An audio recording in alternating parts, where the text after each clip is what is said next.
All right, in this video we will continue practicing how to graph sine and cosine functions with reflections over the x-axis and changes of amplitude, reflections over the y-axis, changes in period, and now phase shifts, which are horizontal translations. Let's use the sine function as an example. If I have a function in the form y is equal to a times the sine of b, and then in here I'm going to have x minus h, and then plus k. All right, this is a sine function with everything on it. Let's talk about what each of these things does. This a controls the amplitude.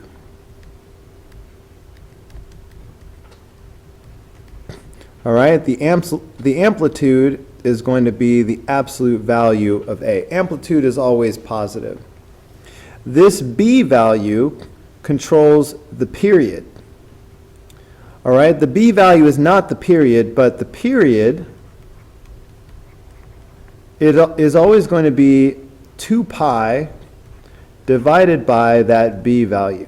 So that's going to give you the period. The k value, let me skip over here. The k value is going to be a vertical shift, or a vertical translation. All right, so if this is a positive number, we're going to shift up. If this is a negative number, we're going to move down. And finally, this h value is going to be a horizontal shift.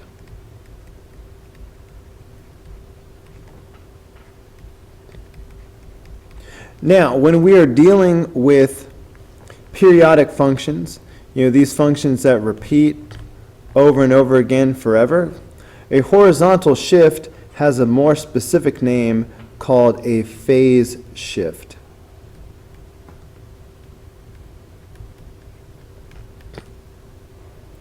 All right, so a horizontal shift is called a phase shift when you're dealing with a periodic function. And you'll find it right here, being added or subtracted. Okay, now, that should be enough background information to get us started. So for number 15, I see the a value right here. Because of that a value of -3, I know that the amplitude will be +3. All right, amplitude is always positive.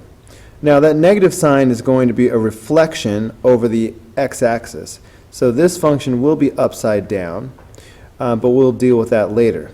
Now the period. The b value goes right here. Because there is no visible b value, the b value is 1. So the period is just going to be good old 2 pi. Now the phase shift, that happens when you have something added or subtracted from the x right here on the inside of the function.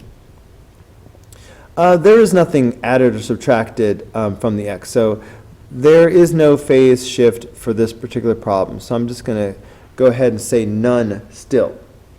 So this should be enough information for us to sketch this graph. Okay, so here's my x-axis.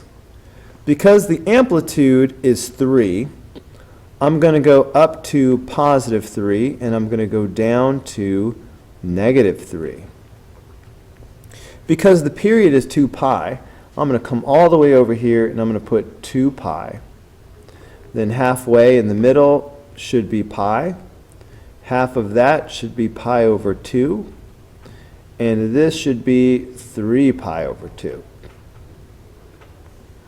Now, this is a cosine function. And we have learned that a cosine function normally starts off up high. Like, let's see, how do I want to do this? The cosine function normally starts off high, and then it goes low, and then it goes high again. All right, so if there were no negative sign here, this would be what my cosine function would look like. But because of this negative sign, it's a reflection over the x-axis. So this has to be upside down. So that's why I'm going to go ahead and draw my cosine function upside down like this.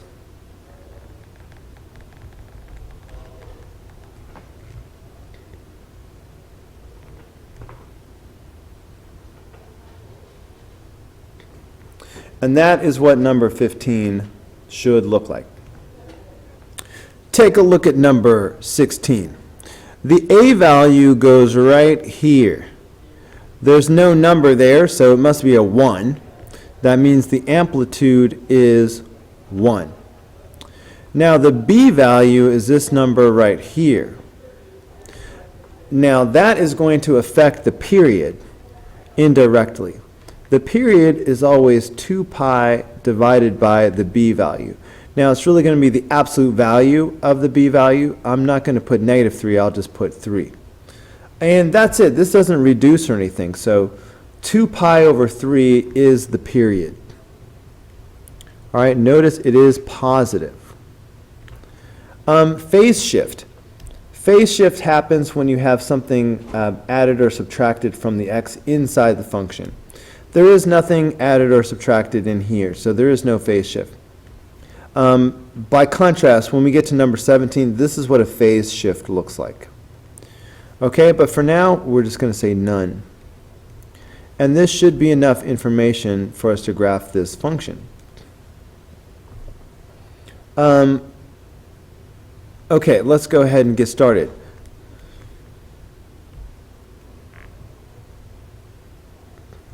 Oh, okay, you know what, I better mention one more thing right now.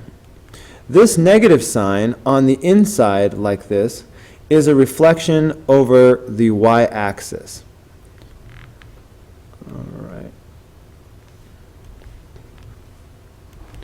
All right, reflection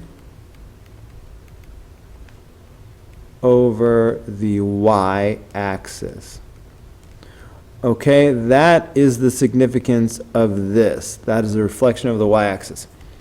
Because of that, I need to leave space on both sides of the y-axis. So normally when I do these graphs, I put the y-axis over here on the left side. But this time I'm going to put the graph right here in the middle, so I have space to do a reflection over the y-axis. The amplitude is 1. So I'm just going to come up here to positive 1, and I'm going to come down here to negative 1. The period is 2 pi over 3. So I'm going to come way over here, and I'm going to put 2 pi over 3. Now if I go halfway, if this is 2 pi over 3, then halfway should be 1 pi over 3. So I'll just put pi over 3. Now if I go half of that, half of pi over 3 is pi over 6. Okay, now this third position should be 3 of these. So this position here should be 3 pi over 6. But take a look, 3 goes into 6 twice. So this reduces down to pi over 2. So that's why I'm going to put pi over 2 right there. Now on the left side, it's just going to be the negative of each one of these. So this is negative pi over 6. And this is negative pi over 3.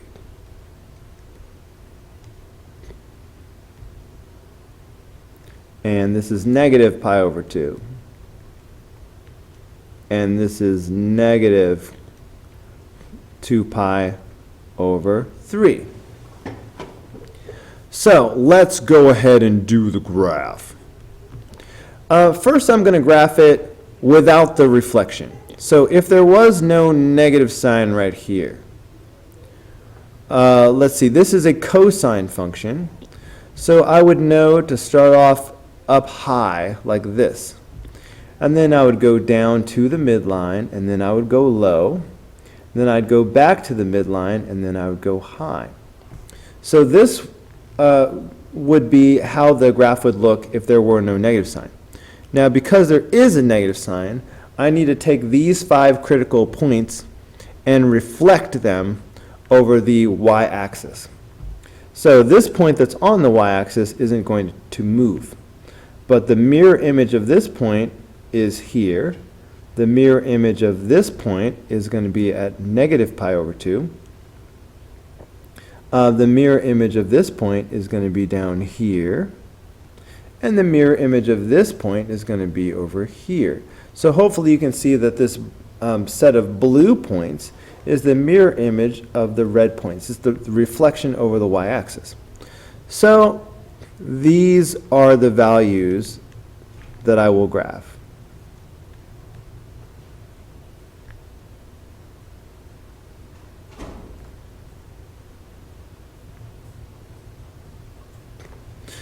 So that's what number 16 should look like. I am excited to graph number 17 because this is my first graph that has an actual phase shift.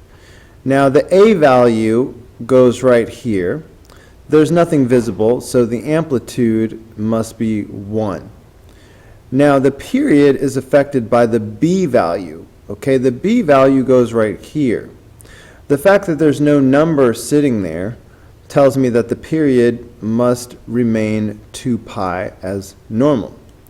Now, what we do have right here is the phase shift. The phase shift is a horizontal translation. It's going to be the opposite of what you would normally think. So a phase shift, because I see minus pi over 2, the phase shift is actually going to be to the right pi over 2. All right, so it's going to be pi over 2 to the right, plus pi over 2. All right, so it's always the opposite of what you see here. So the key is the way you label the x-axis. All right, and I'm going to show you a special technique that I like to use, and I think you're going to like it. Instead of starting at 0, like we normally would, start at the phase shift. So the phase shift is positive pi over 2. So go ahead and put your first mark, all right, but call it pi over 2. All right, now let's go ahead and put 4 more marks. So 1, 2, 3, 4. All right, now here's the key. Because I have 4 marks here, I've divided the full period up into 4 sections. So every position here, every mark on this graph should be a quarter of a period. So we know that the period is 2 pi. So let's ask ourselves, what will a quarter of a period be? All right, let me change colors for a second. Okay, and I think I need to make the ink a little bit smaller. Okay, so since the period is 2 pi, the quarter period, which I will just put QP for quarter period, is going to be 2 pi divided by 4. So that's 2 pi divided by 4. And this reduces down to pi over 2. So that's going to be a quarter of a period. So to get the rest of my marks, I'm going to take this initial number and I'm going to add a quarter of a period. So I'm going to add pi over 2 to this. So pi over 2 plus pi over 2 is going to give me 2 pi over 2, which is pi. Okay, so that would be 2 pi over 2. Okay, in fact, I think I'll just leave this for a second. So I'll have 2 pi over 2. Okay, and then if I add another pi over 2, that would be 3 pi over 2. And if I add another pi over 2, that would be 4 pi. If I add another pi over 2, that would be 4 pi over 2. And if I add another pi over 2, that would be 5 pi over 2. Okay? Now, let's go back and reduce the ones that we can. So, of course, 2 pi over 2 reduces down to simply pi. 4 pi over 2 is going to reduce down to 2 pi.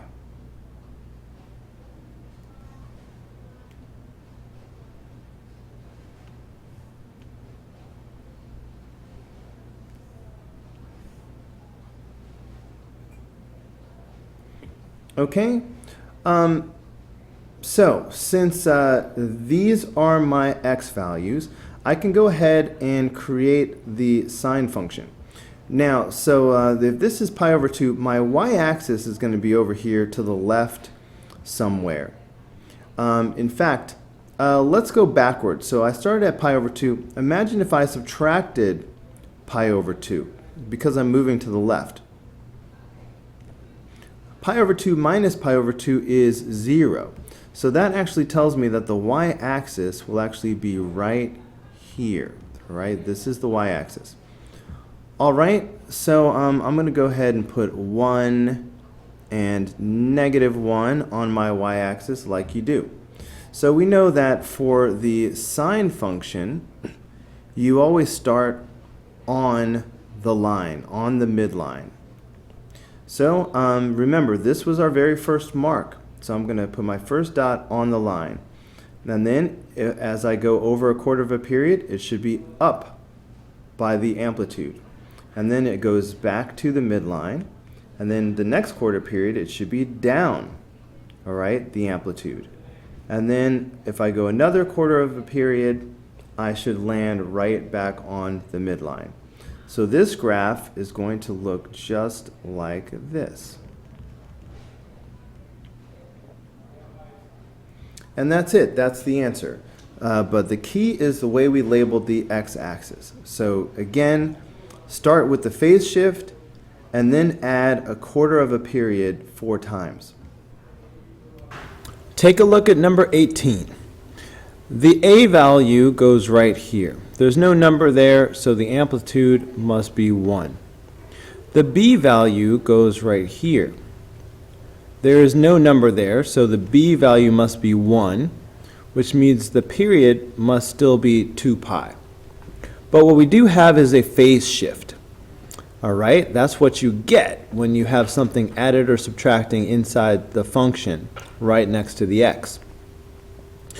It's the opposite of what it looks like, though. So this plus pi over 6 is actually pi over 6 to the left. So because it's to the left, that's actually why we're going to write negative pi over 6 for the phase shift instead of simply putting pi over 6. Now, in terms of labeling the x-axis, that phase shift is the most important thing because actually the phase shift is where the graph is going to start. Well, that's where we're going to start graphing. So go ahead and put your first mark down and label it with the phase shift, which is negative pi over 6. All right, now go ahead and put 4 marks going to the right. So 1, 2, 3, 4. This will be 1 period of the function. Because we have now divided the graph into 4 sections, each one of these partitions should be 1/4 of the period. So that's really what I want you to do next, is calculate what a quarter of the period would be. So let's see. The period is 2 pi. So that means that a quarter period, and I'll just put QP for quarter period, should equal 2 pi divided by 4. and that's going to simplify down to pi over 2. So pi over 2 is a quarter period. All right, now, what I need to do is add a quarter period to the first number, and that will tell me what the next number is, because each one of these marks is 1 quarter period further along. So I need to take negative pi over 6, and I need to add the quarter period. I need to add pi over 2. However, we need like denominators. So to make like denominators, I would multiply this by 3. Okay, so like denominators would be 3 pi over 6. All right, so 3 pi over 6 is also a quarter period, but I'm going to use that instead. That way we have like denominators. So if I add 3 pi, where's my pen? Okay, if I add 3 pi over 6,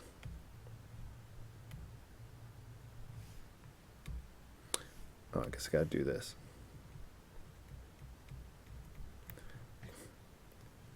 That's gonna make 2 pi over 6, all right? Because this is like negative 1 pi over 6 plus 3 pi over 6. That's gonna make 2 pi over 6.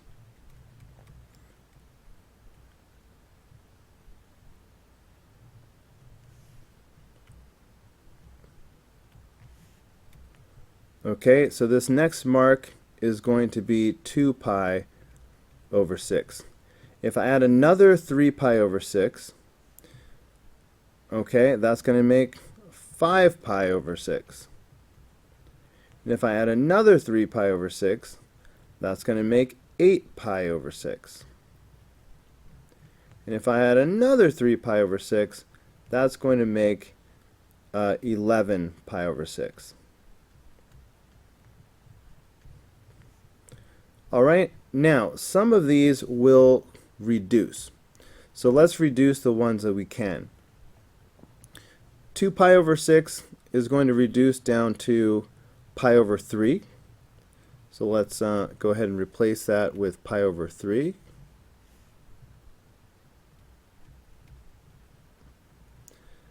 Let's see, 8 pi over 6 is going to reduce down to 4 pi over 3.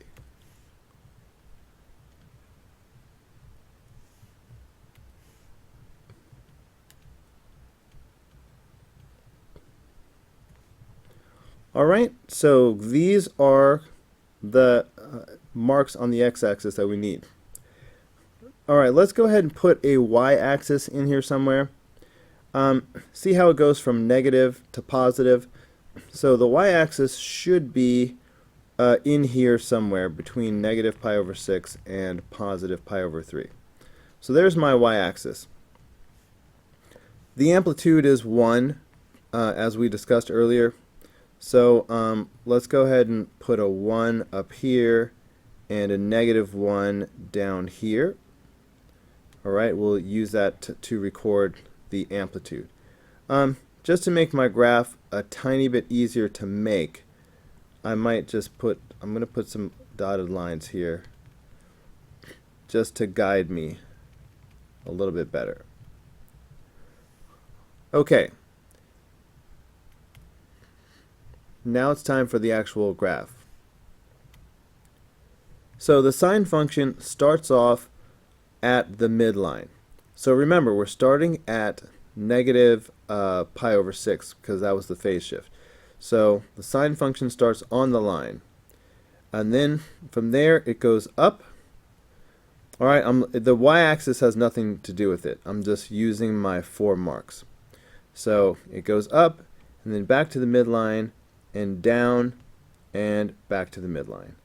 So this sine function is going to look like this. And we're done. That's it for number 18.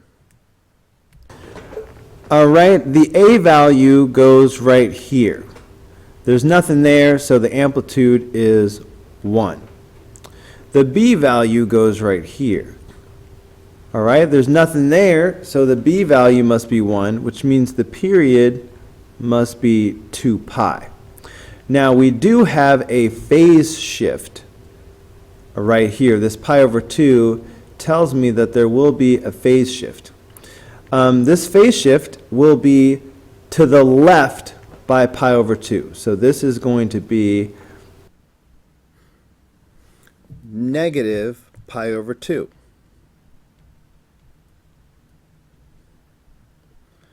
All right, the phase shift is very important because that is where you will begin to label the x-axis. So let's see, here's our line.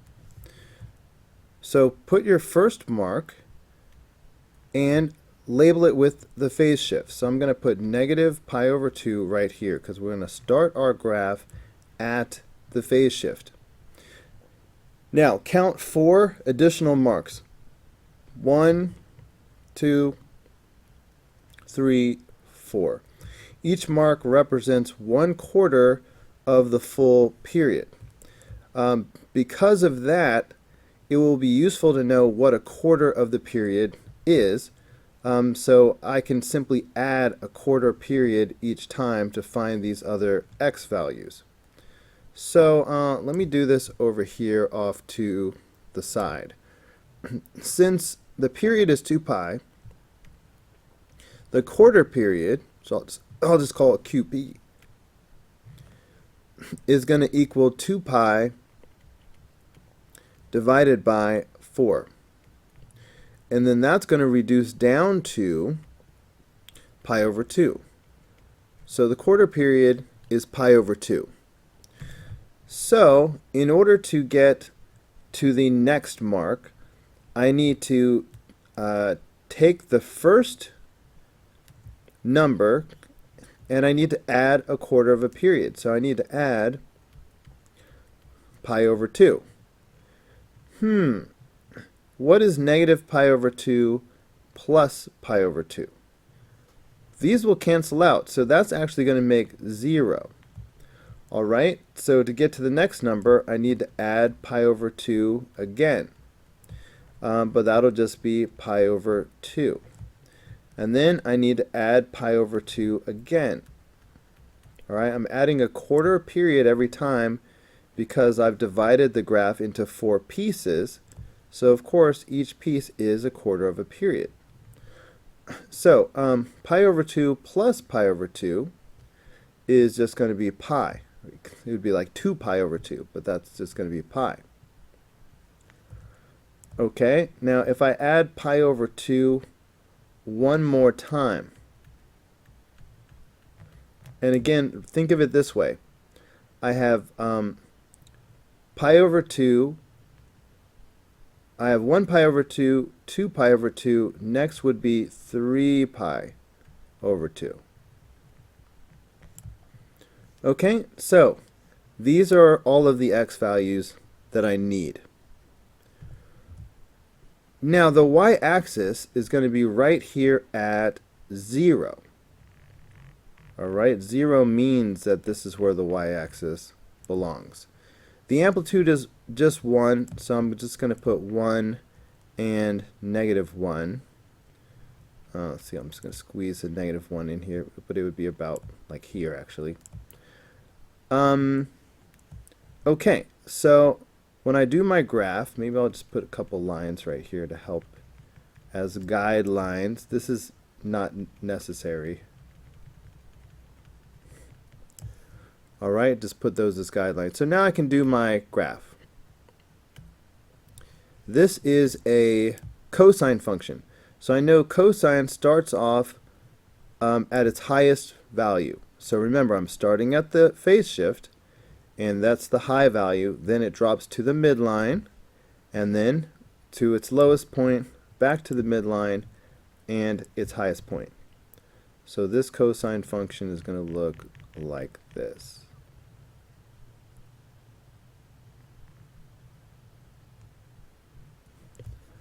Alright, so that's it for number 19. Alright, this video is getting quite long, so number 20 is going to be the last one in this video. So let's see, we have an A value of 4. That tells us that the amplitude is going to be 4. The amplitude is always positive. Even if this were a -4, the amplitude would still be positive 4. The B value goes right here. There is no visible B value, which means that the B value is 1, so the period is going to remain 2 pi like normal. Now, we do have a phase shift right here. It's the opposite of what it looks like. A negative pi over 4 leads to a positive pi over 4 phase shift. So the phase shift is actually plus pi over 4. Now that is the most important little piece of information in terms of making the graph, because that is your first mark on the x-axis. We will start one cycle of this graph, one period of this graph. We will start at the phase shift. So go ahead and put a mark on your graph. Leave yourself a little bit of space for the y-axis, but put one mark on your graph and go ahead and call it pi over 4.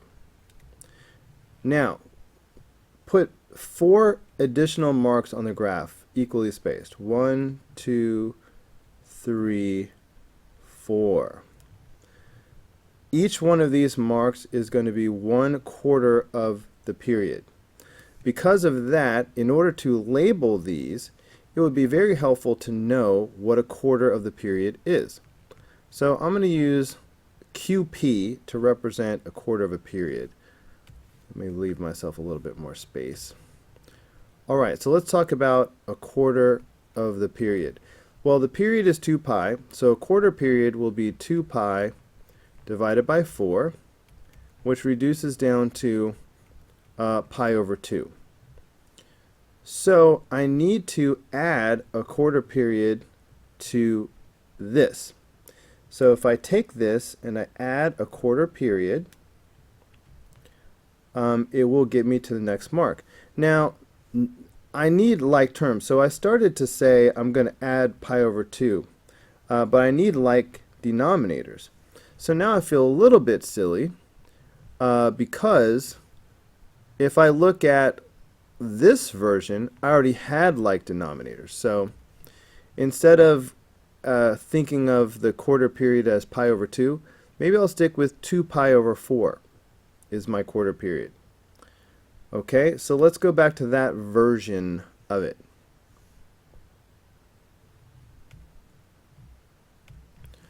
Okay, so if I add 2 pi over 4, oh, I got to do this. If I add 2 pi over 4, so 1 pi over 4 plus 2 pi over 4 is going to be 3 pi over 4. All right, now I'm just going to do that same thing over and over again. If I add another 2 pi over 4, that's going to be 5 pi over 4. If I add another 2 pi over 4, that's going to be 7 pi over 4. And if I add one more 2 pi over 4, that's going to be 9 pi over 4. So these are the marks that I'm going to put on my x-axis. So this is a cosine function, so I know it's going to start off up high somewhere. So you know what, I think right now I will go ahead. So I'm just going to estimate. I'm going to consider positive 1 to be about here. So I'm going to go ahead and put some dots just as a guideline. Alright, so let's say that that's positive 1, and then so negative 1 is going to be down here about at this level. So when I do my cosine function, it should start off at its highest point. Oh, wait, we have the amplitude of 4. Okay, you know what? I don't even really have to change the graph. Just when I label it, I'm just going to make sure I label this as a 4. Okay, so that's I'm still not worried. So it's going to start off at its highest point, and then it will fall to the midline, and then it will go to its lowest point, and then it will go back to the midline, and then it will be at its highest point. Alright, so this cosine function is going to look something like this.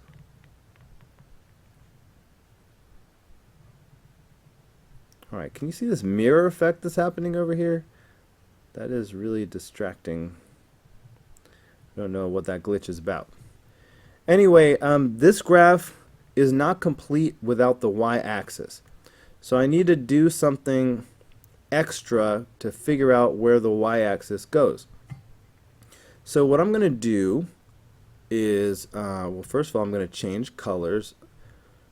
Let's see, maybe I'll do green. So I'm going to put some additional marks until I get a negative number. That will tell me where the y-axis goes. So instead of adding 2 pi over 4 to move to the right, I'm going to put an additional mark to the left by subtracting 2 pi over 4. So I'm going to do minus 2 pi over 4. So 1 minus 2 is negative 1. So this will be negative pi over 4. So I have positive pi over 4 here, and I have negative pi over 4 here. That means the y-axis has to be somewhere between these two. And it would actually be right in the middle, if you think about it. Alright, so I needed to put additional marks so I could see where the y-axis would actually go. So the y-axis belongs over here, between these two. So now I can label this. So I'll put a mark here, and because of the amplitude, it's very important that I put a 4 right here. And this one down here is going to be negative 4. I need to squeeze that in somehow. But so this is 4, and this mark down here is negative 4. Now the graph is complete. Without the y-axis, your graph is not finished. Alright guys, that's going to do it for this video. Go ahead and click here in the red apple to watch the next video. Click in the green apple to subscribe, or click the yellow apple for the full playlist.